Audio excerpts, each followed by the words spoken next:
سلام سامعین، Urdu crime thriller میں ایلیا کی طرف سے آپ سب کو خوش آمدید۔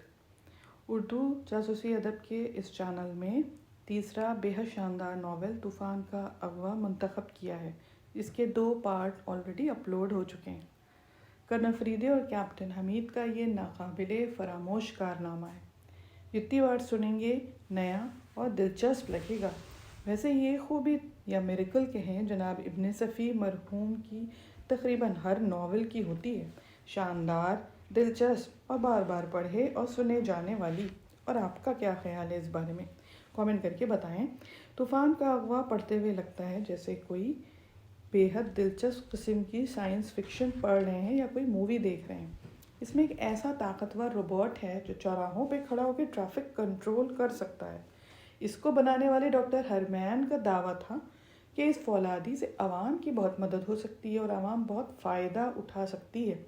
جی ہاں، اس نے اپنے اس لوہے کے آدمی کو یا روبوٹ کو فولادی کا نام دیا تھا۔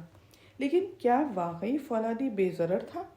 کیا سچ میں وہ پبلک سروس کے لیے بنایا گیا تھا؟ کیا ڈاکٹر ہرمین کی سچ میں نیت اچھی تھی؟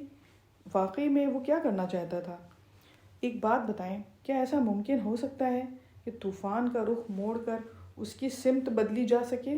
جی ہاں، لیکن یہ حیرت انگیز کارنامہ اس ناول کی ہائی لائٹ ہے۔ اس میں ایسا ہوا ہے۔ اس ناول میں گرانڈیل احمق قاسم کی شروع سے آخر تک موجودگی ہے اور وہ آپ کو اپنی احمقانہ حرکات سے ہنساتا اور گدگداتا ہے۔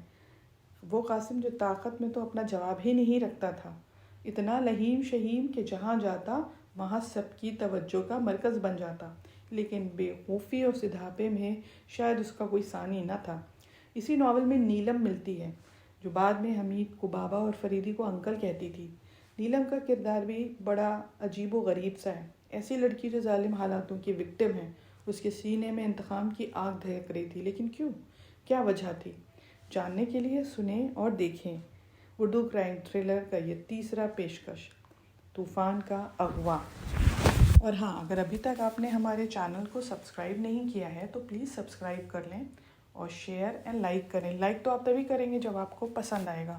امید کرتے ہیں آپ کو پسند آ رہا ہوگا۔ شکریہ۔